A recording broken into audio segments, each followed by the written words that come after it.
Meus caros amigos e amigas que acompanham a comunidade Face de Cristo, é uma alegria, né, atender um pedido do meu grande amigo Aloísio para esta gravação em que nós vamos refletir um pouco sobre esse tema viver de modo digno, né, na família, principalmente com os ensinamentos do Papa São João Paulo II.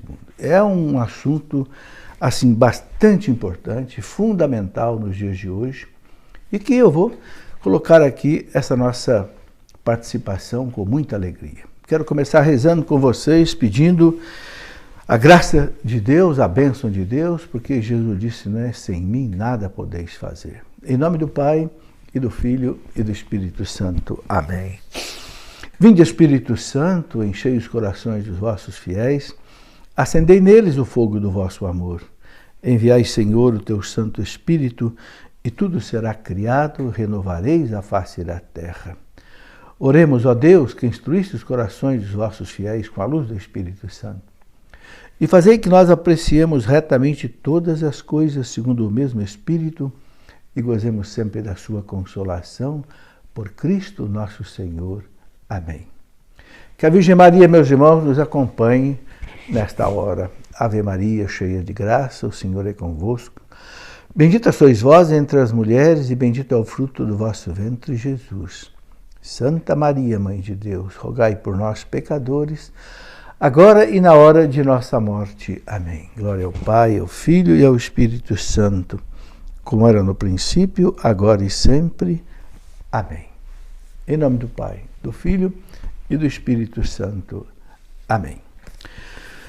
Meus caros amigos e amigas, né, esse tema, viver de modo digno na família, né, assim, debaixo dos ensinamentos do Papa São João Paulo II, tem muitas coisas que esse grande Papa colocou para nós. Né?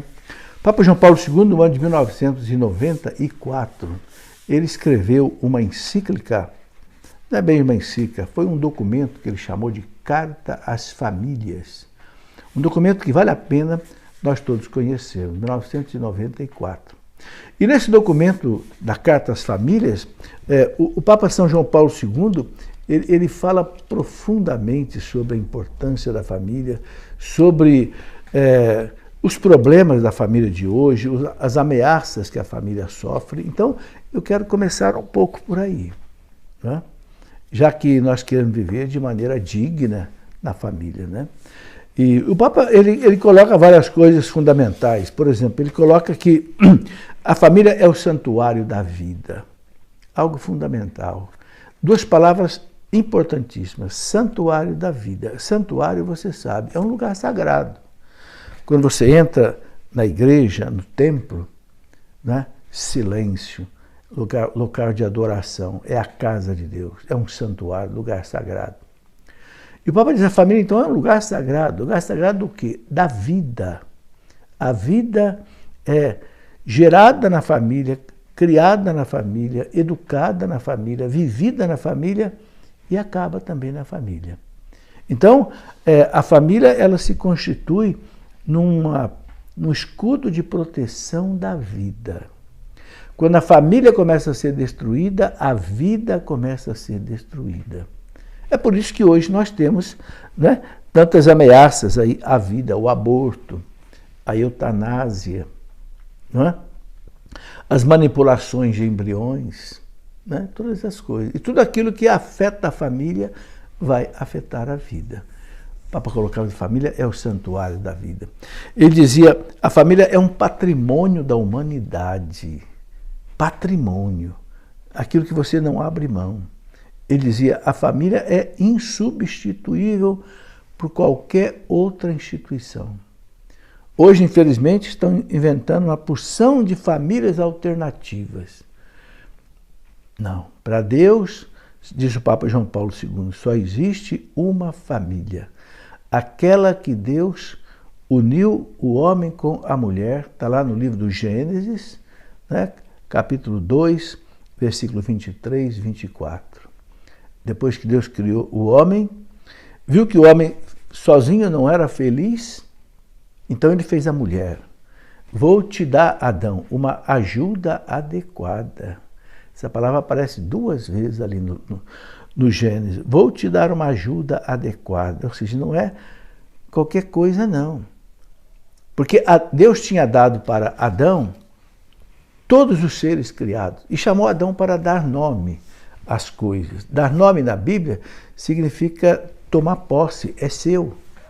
Por isso que você dá nome para o seu cachorrinho, você dá nome para o seu filho, você dá nome para, não sei, o fazendeiro dá nome para o seu boi, para a sua vaca, para o seu cavalo, porque é meu. Então Deus disse para Adão, pode dar nome a todas as coisas. E Adão deu nome a todas as coisas. Ou seja, tomou posse, mas ficou insatisfeito. Então Deus fez a mulher. Né? Sob medida. Sob medida. E Deus usou 2 palavras muito fortes. Eu vou te dar uma companheira adequada. Ou seja, vai te satisfazer. E olha, meus irmãos, desde que o mundo é mundo até hoje, o homem procura a mulher.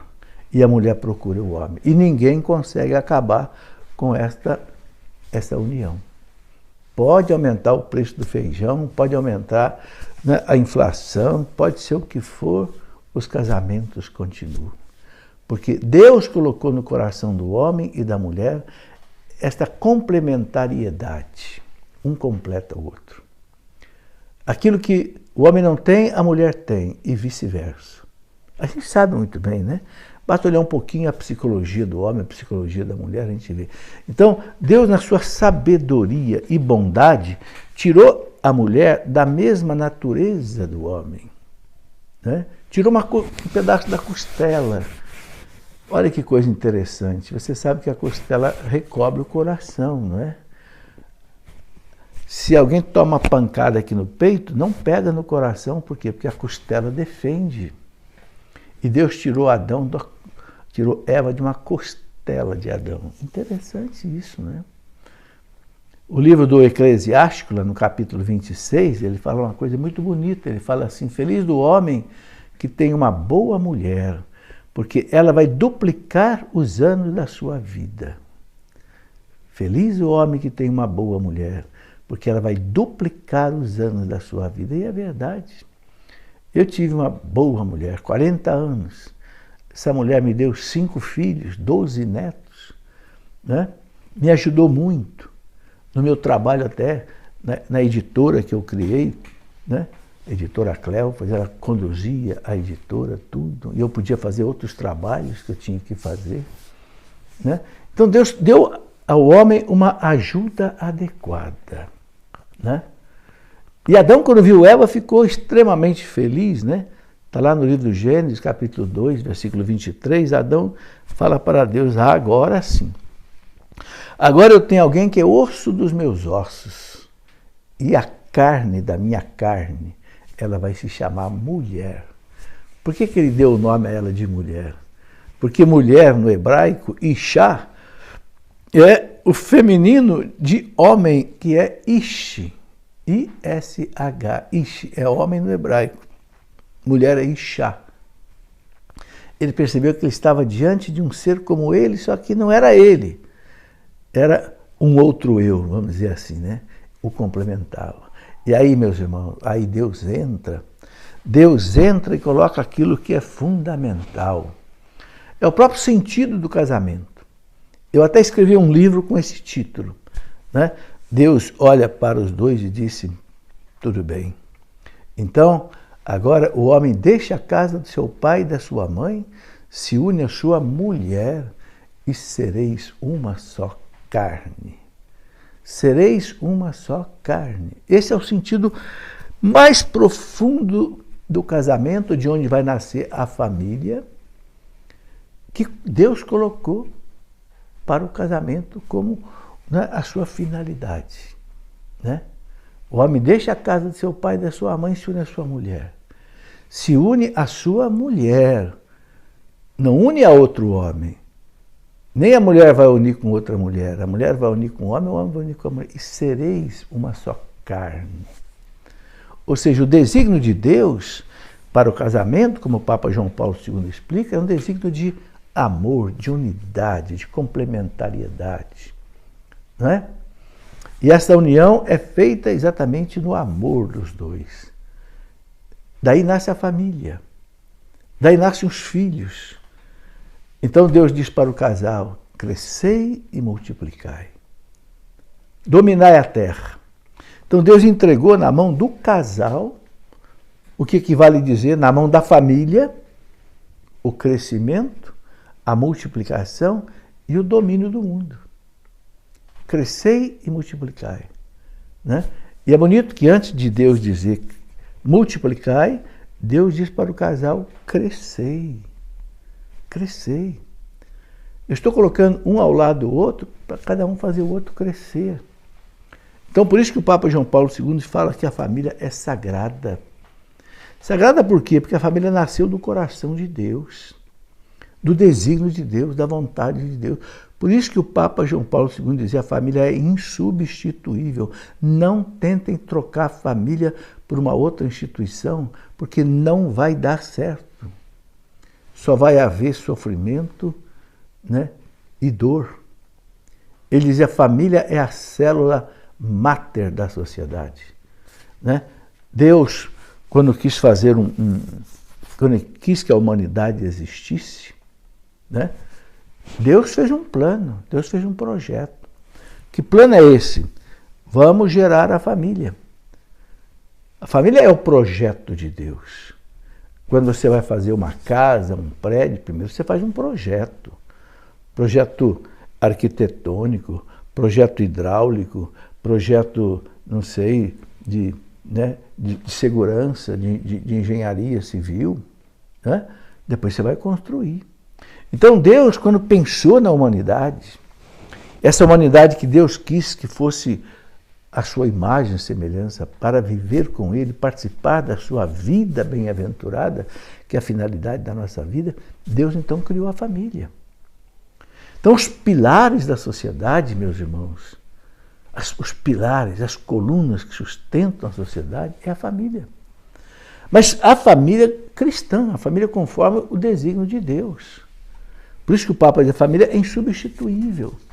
Ela é a igreja doméstica, é outra expressão que aparece muito na literatura antiga da igreja.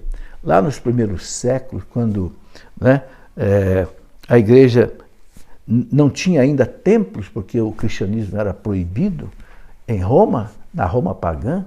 Então, onde é que a igreja se reunia? Nas casas, nas famílias. Daí veio a expressão: a família ser a igreja doméstica. É na família, meus irmãos, que a criança aprende a rezar, amar a Deus, praticar as virtudes. Tudo isso falava o Papa João Paulo II na Carta às Famílias. Né? Então, eu penso que a primeira coisa para a gente viver de maneira digna, né, segundo a família, a primeira coisa é a gente amar a família, defender a família, trabalhar pela família, não permitir que a família seja, né, jogada de um lado para outro. Uma coisa muito interessante é o seguinte, que o Papa João Paulo II diz na Carta às Famílias. Ele diz assim, que Cristo entrou na história dos homens pela família. Olha que interessante isso. Jesus é Deus. Ele foi concebido no seio da Virgem Maria sem precisar de um homem. Foi uma ação do Espírito Santo, porque nenhum homem seria capaz de gerar o Filho de Deus. Então, o Espírito Santo trouxe o Verbo ao seio da Virgem Maria. E o Verbo se fez carne, se fez homem e habitou entre nós. E Maria teve o seu Jesus, seu Filho amado, único filho. Não teve nenhum outro filho, só Jesus. Né? Então o Papa diz, Jesus quis entrar na nossa história pela porta da família. Por isso que ele chama José para ser seu pai. Jesus não teve um pai natural aqui na Terra. Não teve um pai natural aqui na Terra. Claro, como eu já falei, foi gerado por obra do Espírito Santo. Mas ele quis ter um pai. Quis ter um pai. Então, quando José quis abandonar Maria, porque viu Maria grávida e não entendeu, né, mas sabia da santidade de Maria. Então José queria abandoná-la em segredo, para que não houvesse nenhuma suspeita, né? E aí o anjo Gabriel aparece a ele, em sonho: não, José, não temas receber Maria como tua esposa, porque o que nela foi gerado é obra do Espírito Santo. Recebe Maria como tua esposa. Houve um casamento místico aí de José com Maria, mesmo sem união carnal, mas foi um casamento que Deus selou misticamente. E José passou a ser o pai do menino. Tanto é que as pessoas diziam: esse não é o filho do carpinteiro? Que história é essa do filho do carpinteiro? Está fazendo milagre aqui entre nós, em Nazaré? O filho do carpinteiro. Então daí surgiu a Sagrada Família de Nazaré. Então vejam, Jesus não precisava ter uma família, não precisava ter um pai terreno, mas ele quis ter um pai terreno, porque ele quis uma família. A primeira instituição que Jesus quis resgatar do pecado, da morte, foi a família. Entre nós, meus irmãos, é um pai que adota um filho, não é assim? Mas com Jesus foi diferente, foi o filho que adotou um pai. Foi uma adoção às avessas, ao contrário. O filho adotou um pai. Não, vai embora, José. Não, eu quero você para meu pai. E como foi importante esse pai para Jesus. O levou logo para o Egito, porque Herodes queria matá-lo. Então, a igreja ensina que Deus Pai colocou as suas maiores riquezas na mão de José, Maria e o seu filho. Olha a glória de José. Olha a honra de José, meus irmãos. É por isso que São José foi declarado, em 1870, pelo Papa Pio IX, patrono universal da Igreja. Patrono universal, ou seja, assim como ele é o pai de Jesus Cristo, né? O pai do Filho de Deus, e Cristo é a Igreja, é a cabeça da Igreja. A Igreja é o corpo místico de Cristo, então aquele que é o pai do Cristo cabeça é pai também da Igreja. Assim como Nossa Senhora é mãe da cabeça da Igreja, que é Cristo, é a mãe também do corpo, veja a importância de São José. Eu quero destacar isso. Eu penso que nenhuma capela, nenhuma igreja pode deixar de ter a imagem de São José. Nós sempre colocamos a imagem de Nossa Senhora, glória a Deus, mas vamos botar também José, porque é pai e mãe da igreja. A gente não é órfã de pai, nem órfã de mãe. Olha que bonito, o Papa João Paulo II destaca isso também, né? Então, a gente vê que beleza. Quando o Papa João Paulo II, ele celebrou, a última vez que ele esteve aqui no Brasil, e ele celebrou, né, no Rio de Janeiro, na Catedral Metropolitana do Rio de Janeiro, ele celebrou a missa, né? O evangelho da missa foram as bodas de Caná. Então o Papa disse: o que significa Jesus e Maria nas bodas de Caná, num casamento que está começando? O Papa João Paulo II disse assim: significa que Jesus e Maria estão em cada casamento, em cada família, em cada casal, unidos pelo sacramento do matrimônio, ou seja, unidos por Deus. Jesus está ali presente e a Virgem Maria está dizendo muitas vezes para Jesus: eles não têm mais vinho, eles não têm mais comida, eles não têm emprego, eles não têm saúde. E Jesus vai fazer alguma coisa, porque Jesus sempre atende o pedido da sua mãe, não é assim? Então, meus irmãos, a gente percebe que Jesus começou a sua vida pública exatamente num casamento, porque ali nascia uma família, né? E ali ele fez o seu primeiro milagre. E que milagre! Transformou 600 litros de água em vinho da melhor qualidade. 600 litros, não foi assim uma jarrinha não, 600 litros, para mostrar o amor que ele tinha, né, exatamente ali ao casal. Bom, vocês sabem que numa palestra só dessa de 50 minutos, é impossível a gente falar tudo sobre a família, né? Para vocês terem ideia, eu já escrevi 8 livros sobre esse assunto família. O primeiro livro que eu escrevi foi o que eu chamei de Família Santuário da Vida, né? Esse aqui. É um livro focado 100% na família, Família Santuário da Vida. Mas como a família tem muitos outros aspectos, eu fui escrevendo outros livros, né? Então eu escrevi um livro, por exemplo, Sereis uma só carne, qual é o sentido profundo do casamento. Depois escrevi um outro livro, né? Educar os filhos pela conquista e pela fé. A educação dos filhos é outra coisa fundamental. Escrevi um outro livro, né, sobre o namoro. Por quê? Porque a família começa no namoro. Você já pensou nisso? Por quê? Porque o casamento, o que é? É um namoro que deu certo. Então muita família se arrebenta porque o namoro é mal conduzido, é mal vivido. E o namoro é o alicerce da família, não é?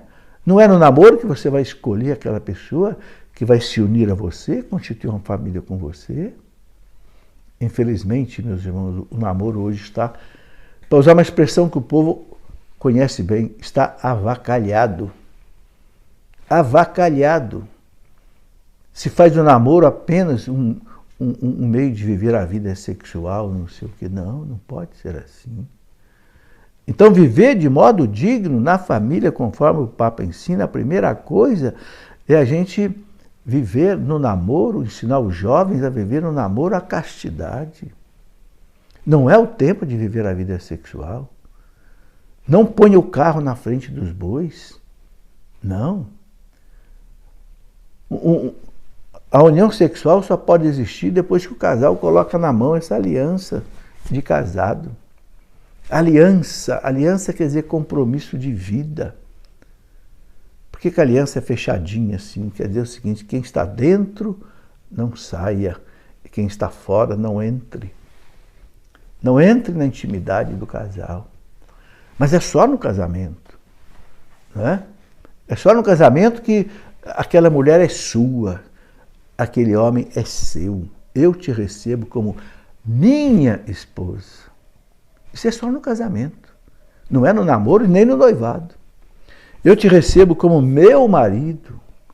Por isso um se entrega ao outro numa união carnal, onde vai ser uma só carne e dali vai nascer uma criança. Que coisa maravilhosa, meus irmãos. Quando tudo acontece segundo a lei de Deus. Tudo se encaixa. Tudo é abençoado e nasce uma criança feliz. A criança não foi feita para ser gerada no namoro. No namoro o casal não tem nenhuma casa, não tem maturidade, não tem emprego, não tem nada ainda. Como é que vai receber um filho? Não cresceu, como é que vai multiplicar? Por isso que Deus manda primeiro, crescei. Crescei, um deve fazer o outro. Primeiro crescer, depois se multiplicar. Né? Então eu escrevi um livro de namoro, depois escrevi um livro sobre vida sexual no casamento, depois escrevi um outro livro, Problemas no Casamento. Sabe por que todos esses livros? Porque há 50 anos que eu trabalho com isso. E eu vejo tantos e tantos problemas. Por que eu escrevi esse livro, né? Problemas no Casamento? Porque um dia colocaram lá no site da Canção Nova o que eles queriam saber sobre problemas no matrimônio, e veio uma quantidade infinita de perguntas, mandaram para eu responder. Eu não conseguia responder. Então o que eu fiz foi separar os problemas por assunto e escrever um livro. Aliás, a mesma coisa eu fiz, problemas no namoro. Porque também num dia do namoro, lá o portal da Canção Nova me coloca lá uma pergunta, o que vocês querem saber sobre o namoro? E vieram 700 perguntas. E aí mandaram para que eu respondesse. Falei, tá legal. Graças a Deus minha esposa ainda era viva e ela topou separar as perguntas por assunto. Então eu escrevi um livro, Problemas no Namoro, por assunto. Então esse assunto é muito amplo. A gente precisa caminhar bastante, né? Estudar bastante. Uma coisa maravilhosa, meus irmãos, que o Catecismo da Igreja fala sobre a família, fala que a família, fala assim mesmo, a família é sinal e vestígio da Santíssima Trindade. Olha que coisa maravilhosa, a família é um vestígio, é um sinal da Santíssima Trindade. Por quê? Porque a Santíssima Trindade não é uma pessoa só. São 3 pessoas que se amam tanto, tanto, tanto, que são um só Deus, não são 3 deuses, são 3 pessoas. O amor faz a realidade ficar uma só. Se você pegar 3 palitos de fósforo, acender os 3 palitos de fósforo, e depois você juntar os 3, você vai ver uma chama só. Não é verdade? É assim é Deus. Não são 3 deuses, é um Deus só. Os 3 palitos têm o mesmo fogo, a mesma natureza, a mesma essência, a mesma substância. Entende? Ele é totalmente fogo, cada um dos palitos. Então, a família é essa comunidade de amor que deve viver essa união. Quando Jesus fala para o casal, sereis uma só carne, isso é muito importante. Foi o primeiro livro que eu escrevi da família, sereis uma só carne. Por quê? Porque quem não entender isso, não entende a beleza do casamento e, consequentemente, a beleza da família. Né? A família é uma união de amor. Aquele amor que São Paulo fala lá na Carta aos Coríntios, primeira Carta aos Coríntios, capítulo 13, né? O amor é paciente, o amor é bondoso, o amor não busca os seus próprios interesses, o amor não é orgulhoso, não se ostenta, né? O amor tudo crê, tudo espera, tudo suporta, o amor não passa jamais. É esse amor que faz o casal crescer e depois se multiplicar. Casais que não querem ter filhos são casais que não experimentaram o amor de Deus profundamente. Porque todo amor é difusivo, dizia São Tomás de Aquino. O amor ele não se contenta em ficar só para ele. Quem ama quer, né, dividir, quer partilhar. São Tomás de Aquino diz que, né, aberta, né, a mão de Deus pela chave do amor, as criaturas surgiram. A criação do mundo. Abertas as mãos de Deus pela chave do amor, as criaturas surgiram. Assim também, os casais que têm filhos, né? Claro que tem casal que não pode ter filho, não consegue ter filho. Mas hoje existe no mundo um inverno demográfico. Sim. A Europa está se acabando. E também o nosso Brasil. Nós já estamos na decadência de população diminuindo. É uma coisa terrível. Terrível. Não é isso que Deus propôs para a família. Deus propôs crescer e multiplicar. Claro que a igreja ensina a paternidade responsável. Vamos ter os filhos que nós pudermos criar, mas não vamos ser egoístas, não vamos ser comodistas, não vamos ser medrosos, não vamos ser conduzidos pela falta de fé, achar que eu vou colocar um filho no mundo e eu não vou conseguir criar. O que é isso? Deus dá, Deus cria. Bom, mas eu queria voltar aqui num ponto muito importante para a família, né, que é a questão, né, exatamente dessa unidade do casal, sereis uma só carne.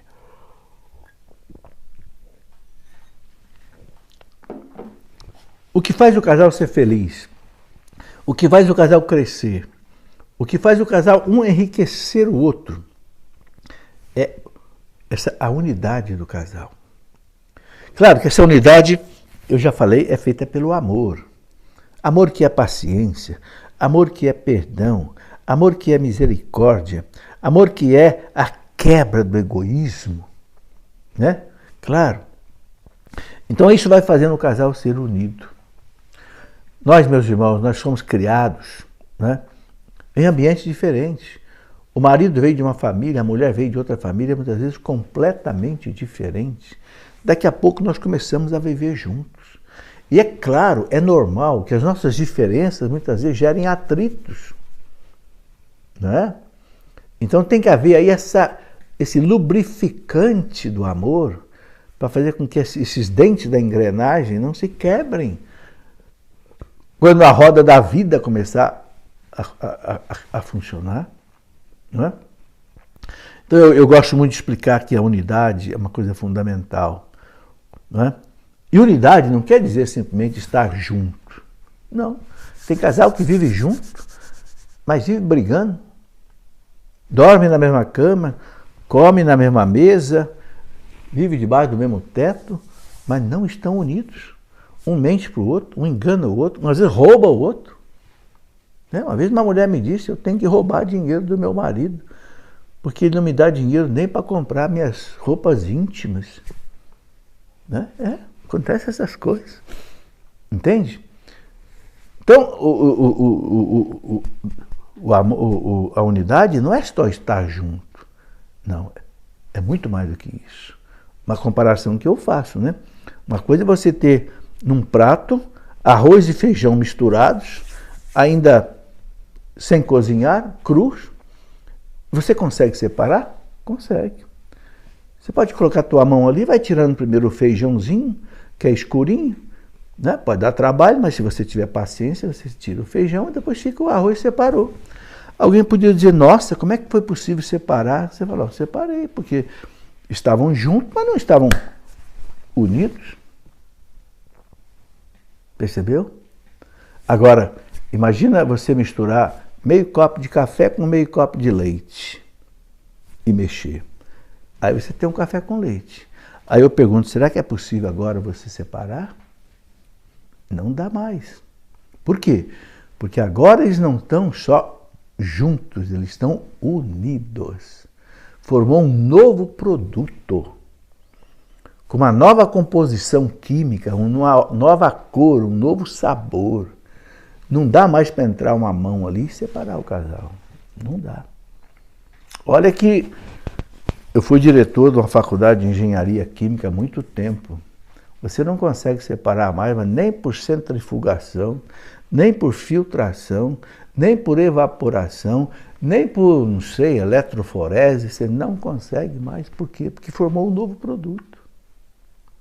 Você consegue fazer uma análise, né? No espectrômetro de massa, você consegue, um aparelho químico avançado, você consegue fazer análise, mas você não consegue separar. Impressionante, né? É isso o casamento. É como aqueles dois rios lá do Amazonas, né? O Rio Negro e o Solimões. Um é amarelo e o outro é escuro, né? Daqui a pouco eles vão um ao lado do outro, assim como que namorando, né? Um namorando o outro. Daqui a pouco eles se misturam. Aí você não sabe mais quem é quem é um, quem é o outro. Aí já é o Amazonas, não é mais o Negro e o Solimões. Será que alguém consegue ir lá na frente do Amazonas e se separar o Negro e o Solimões? Não consegue mais, porque misturou tudo. É isso o casamento. Por isso que Jesus diz lá no Evangelho de São Mateus, quando os fariseus perguntaram para ele, mas mestre, Moisés autorizava a carta de divórcio. Por causa da dureza do coração de vocês, por causa do pecado. Deus teve que entrar na cultura de vocês, senão vocês não entendiam. Então Deus tolerou. Mas no princípio não foi assim. Olha o que Jesus disse, no princípio. O que é esse princípio? No coração de Deus. No desígnio de Deus, no plano de Deus, não foi assim. Deus disse, o homem deixa a sua casa, se une a sua mulher e sereis uma só carne. O que quer dizer a palavra carne na Bíblia, meus irmãos? Carne na Bíblia quer dizer natureza humana. O espírito é forte, mas a carne é fraca, o humano é fraco. Então, Jesus para eles, não separe o homem o que Deus uniu. Não é o homem que une marido e mulher, é Deus.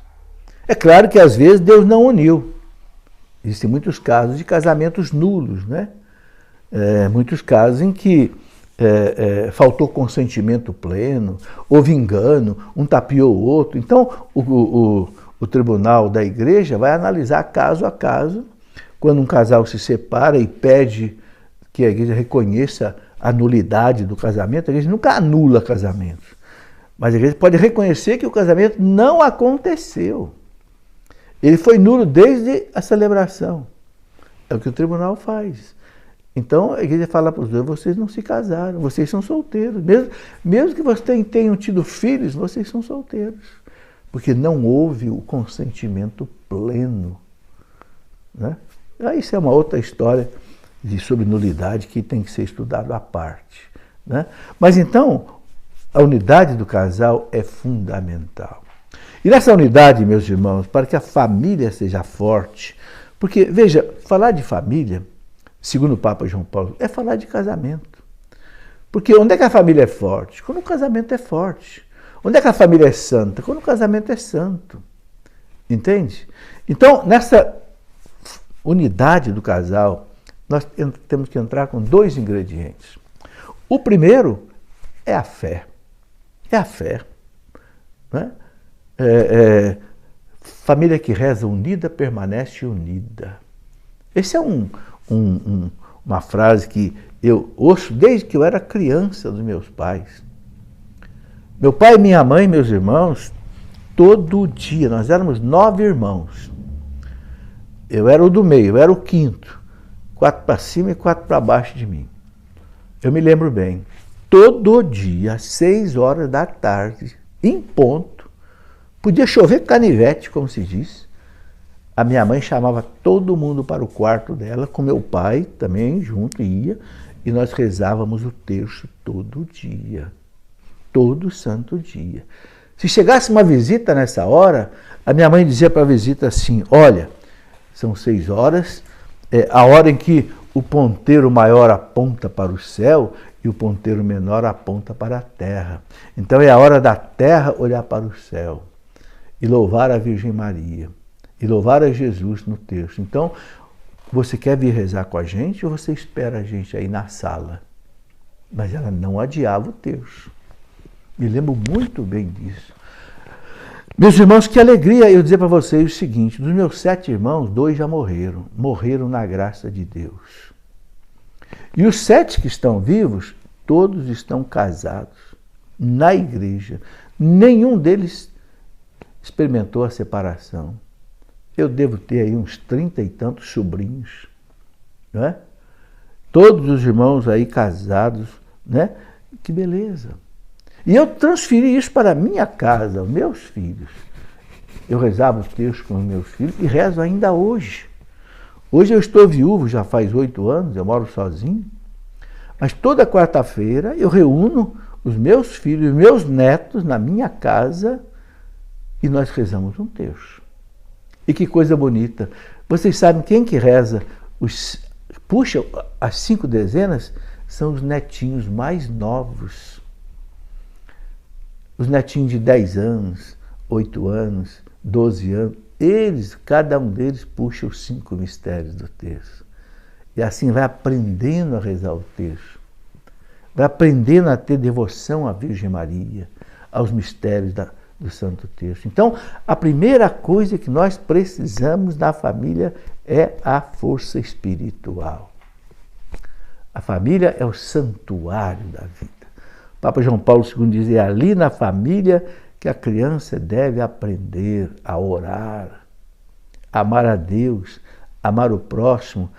A família, diz o Papa, é o educandário das virtudes. Ali é na família que a criança tem que aprender a amar o próximo, respeitar os irmãos, amar os pais, entende? Viver a honradez, o caráter, aprender os 10 mandamentos. O nosso catecismo fala, os primeiros catequistas da criança são os pais. Os pais são os primeiros catequistas da criança. É os pais que têm que ensinar a criança a rezar os mandamentos, a palavra de Deus. São os pais que têm que fazer isso. Depois vem a ajuda da igreja. Na hora da primeira comunhão, na hora, né, da crisma, mas o começo quem dá tem que ser os pais. Então é muito importante que a família cultive a fé, rezem com os filhos, não deixe de rezar. Né? Sabe, eu tenho essa experiência de paz na família, felicidade na família, por causa da oração. Casal que reza, meus irmãos, o casal que reza junto, que vai à missa junto, casal que se confessa, comunga, esse casal dificilmente se separa. As estatísticas mostram. É 1 em cada 1000. Um casal que se separa e que leva uma vida de fé, de oração. Agora, casais que não têm fé, sabe quanto é que é? É 30% de separação. Porque, claro, meus irmãos, tudo que o demônio quer é acabar com a obra de Deus. O Papa João Paulo II fala na Carta às Famílias, que eu já citei aqui, diz assim, o inimigo de Deus, presta atenção nessa frase do Papa João Paulo II, está na Carta às Famílias. Os inimigos de Deus sabem que não podem vencer Deus, não podem destruir Deus, porque Deus é Deus. Então eles atentam contra a principal obra de Deus, a família. A família, meus irmãos, ela está jurada de morte, disse o Papa João Paulo II. Quando o Papa João Paulo II esteve aqui no Brasil a última vez, em 1997,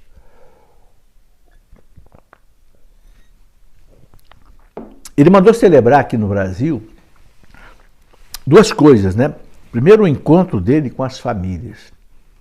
Mas ele fez também no Rio de Janeiro, né, um encontro teológico pastoral sobre a família com 2.000 teólogos da igreja, do mundo inteiro. Tanto assim que quem conduziu esse congresso teológico pastoral da família foi o cardeal López Trujillo, colombiano, que já morreu, e que era o presidente, né, do Pontifício Conselho da Família. E o Papa João Paulo II, inclusive, fez questão de ir lá e encerrar esse congresso. O pessoal mais velho lembra, está aparecendo na televisão, ele com a bengalinha dele, até rodou a bengalinha, assim, né, no encerramento do congresso. E eu queria ler aqui para vocês o que esse congresso teológico pastoral da família, ele falou das ameaças que existem hoje contra a família, né?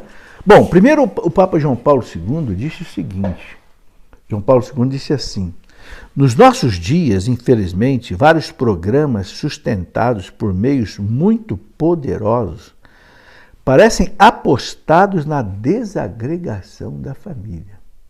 Olha o que o Papa João Paulo II diz, né?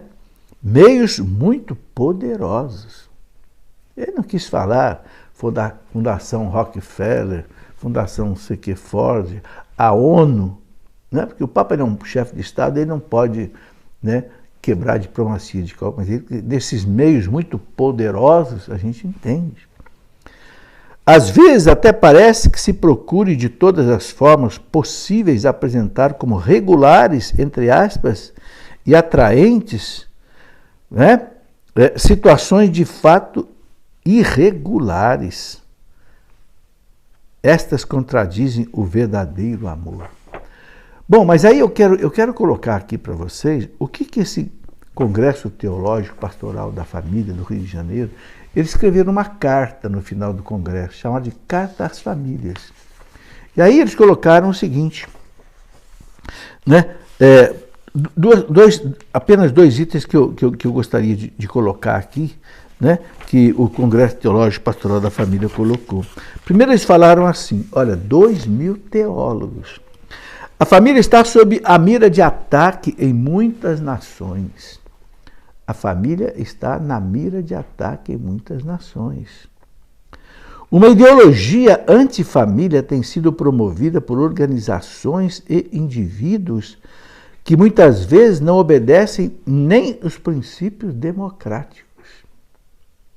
Temos testemunhado uma guerra contra a família, em nível tanto nacional quanto internacional. Nesta década, em Conferência das Nações Unidas, a ONU, vocês sabem que a ONU quer implantar o aborto no mundo. A ONU quer aprovar a eutanásia no mundo. Não tenha dúvida, né? Nesta década, era a década de 90, em Conferência das Nações Unidas, têm sido vistas tentativas para desconstruir a família, de forma que o sentido de família, casamento e maternidade é agora contestado. Então, como é que essas forças poderosas querem desconstruir a família? Ataque a 3 realidades, prestem bem atenção. A primeira realidade é ataque ao casamento. Vamos acabar com o casamento. Numa mentalidade marxista de luta de classes, inventaram agora a ideologia de gênero. O que é a ideologia de gênero? Você não tem mais sexo. Não existe sexo. Você vai escolher seu sexo. Você pode ser homossexual masculino, homossexual feminino, transexual, bissexual. Acabou, não tem mais sexo. Então, não tendo mais sexo, não tem mais família, não tem mais casamento. Acabou. Então, a primeira destruição para destruir a família é destruir o casamento como instituição divina, homem unido com uma mulher. Segundo, a própria realidade de família. Então, nessa mentalidade socialista da luta de classes, marxista, a família é opressora, porque o pai oprime, o homem oprime a mulher e o casal oprime os filhos. Então, naquela linha de luta de classes, tem que acabar com essas classes. Então, vamos acabar com a família. E o terceiro ponto, a maternidade. Vamos acabar com a maternidade. A mulher não foi feita para dar luz, não.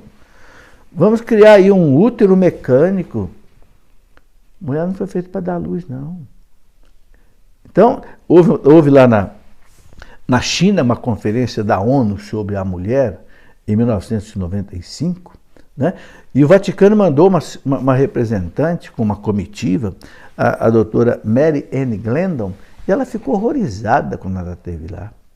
Horrorizada. Ela disse que a mulher ali ela é valorizada sobre todos os aspectos. Profissional, top model, cantora.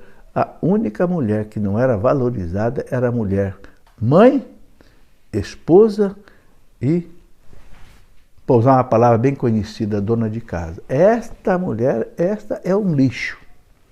Essa é a mulher escrava, essa mulher pisada pelo homem. Então a mulher não tem que ser mãe, a mulher não tem que ser esposa, não tem que ser nada. É uma luta diabólica, meus irmãos. Uma luta diabólica, não tenha dúvida. É por isso que nós todos temos que trabalhar muito pela defesa da família. E trabalhar pela defesa da família é a gente trabalhar em cima daquilo que Deus nos ensina.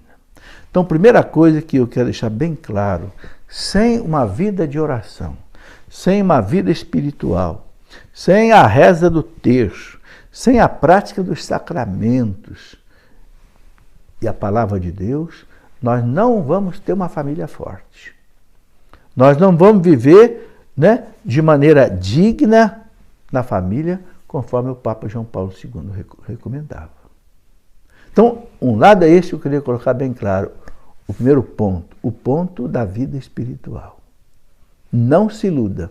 Jesus disse, sem mim nada podeis fazer. Nada é nada. Nós quebramos a cara, meus irmãos, muitas vezes, nas nossas atividades, nos nossos negócios, porque nós não consultamos Deus. Eu fico impressionado quando eu leio o Antigo Testamento, o livro dos reis, o livro dos juízes, o livro de Samuel, o livro das crônicas. Tudo que o rei Davi ia fazer, ele consultava o Senhor. Senhor, eu devo ou não atacar aqueles inimigos? O Senhor dizia, ataque, eu vou entregá-lo nas suas mãos. Quando Deus dizia, não vai, Davi não ia. Mas o que nós fazemos? Nós achamos que, eu sei tudo, eu posso tudo, eu vou fazendo tudo e tudo dá certo. E a gente quebra a cara. Por que às vezes a palestra não vai bem? Por que o trabalho que você vai fazer não vai bem? Por que a família não vai bem? Porque nós somos arrogantes, prepotentes, autossuficientes. Nós achamos que nós somos algo, quando nós não somos nada. Sem mim, nada podeis fazer. Nada é nada. Quando é que nós vamos aprender isso? Que nós não podemos nada, nós não temos condição de nada. Então, esse é um ponto que nós temos que destacar muito aqui nesta palestra. Se a gente quer viver de maneira digna na família, nós temos que rezar.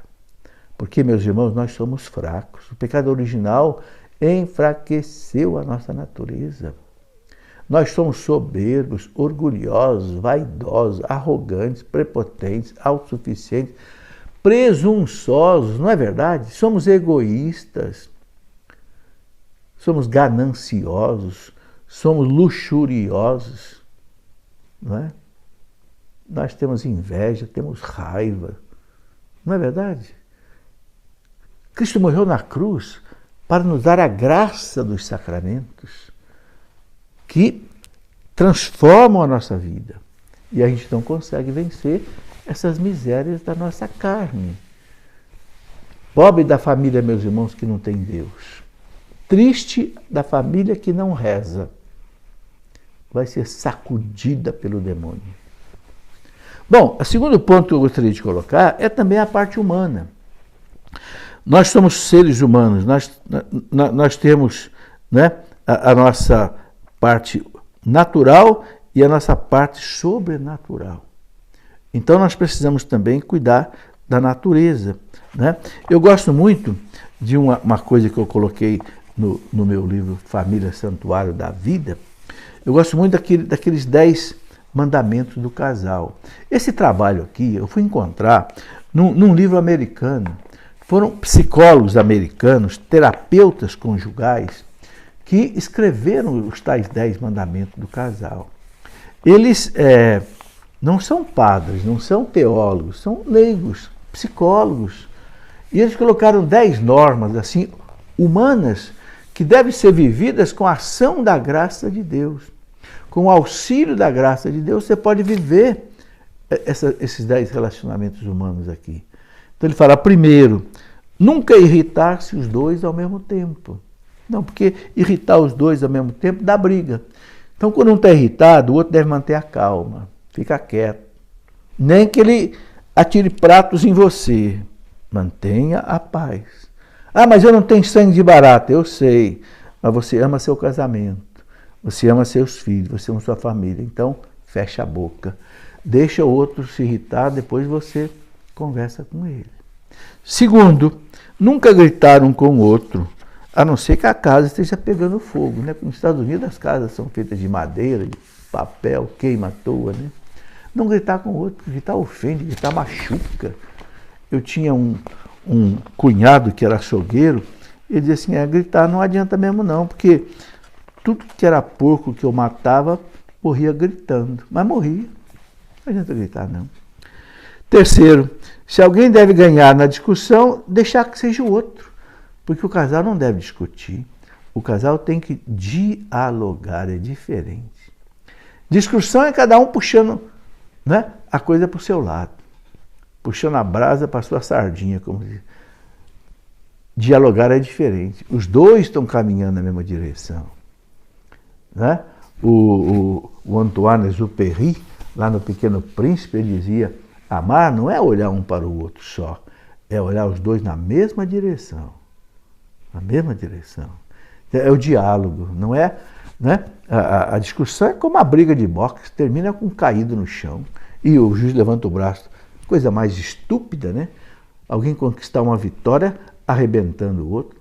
Isso é desamor. Isso é anticatolicismo. Né? 4. Se for inevitável chamar a atenção do outro, fazer com amor. Às vezes você tem que chamar a atenção do outro. Então faça com amor. Eu aconselho 4 coisas. Primeiro, reze pelo outro. Sem mim nada podeis fazer. Então você não vai saber chamar a atenção do outro se ele fez uma coisa errada, se você antes não rezar. Reze. Segundo, escolha a hora certa. Não é qualquer hora. Não é a hora que ele está cansado, nervoso, que você vai falar com ele. Não, espera. Terceiro, sozinho. Nunca na frente de alguém. Nunca chamar atenção na frente de alguém. E 4, né? Com palavras corretas. Os psicólogos diziam assim, antes de você apontar um defeito da pessoa, aponte primeiro uma qualidade. Né? Eles falam, faça como o cirurgião que quando vai operar um paciente, primeiro ele anestesia.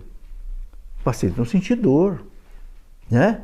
Então, você vai fazer uma cirurgia no outro, você vai, né, apontar um defeito dele, isso dói muito. Então faz o seguinte, anestesia ele primeiro. Como é que você anestesia o outro? Aponte para ele uma qualidade primeiro. E ele tem qualidade, isso não é fingimento, não. Ô João, você é um homem bom, você é trabalhador, mantém a sua casa bem, né? Pronto, anestesiou o caboclo. O ego dele encheu, né? Agora pode cortar. Né? Ah, mas João, você está fazendo uma coisa errada. Né? Não pode fazer o que você está fazendo. Entende? Atrapalha. Né? Bom, depois nós temos aqui, só para encerrar a nossa conversa, que nós já estamos aí com 55 minutos, né? Nunca jogar no rosto do outro os erros do passado. Não faça isso nunca. Né? A displicência com qualquer pessoa é tolerável, menos com o cônjuge. Menos com o cônjuge. Displicência, não dar atenção, não dar carinho. Nunca ir dormir sem ter chegado a um acordo. Não brigar separado, para que o demônio não durma no meio. Nunca dormir brigado. Pelo menos uma vez ao dia dizer ao outro uma palavra carinhosa. Pelo menos uma vez ao dia dizer ao outro uma palavra carinhosa. Cometendo um erro, saber admitir e pedir perdão, pedir desculpa, isso é fabuloso no casamento. Né? E quando um não quer, dois não brigam. Então, esse é o conselho que os casais dão. Meus amigos, eu teria muito mais coisa para colocar, mas infelizmente, né, o nosso tempo não é suficiente, acho que já até passei um pouco do horário, mas agradeço a vocês que tiveram a atenção de ouvir esta nossa reflexão. Que Deus os abençoe, faça-os felizes nas suas famílias, nos seus casamentos.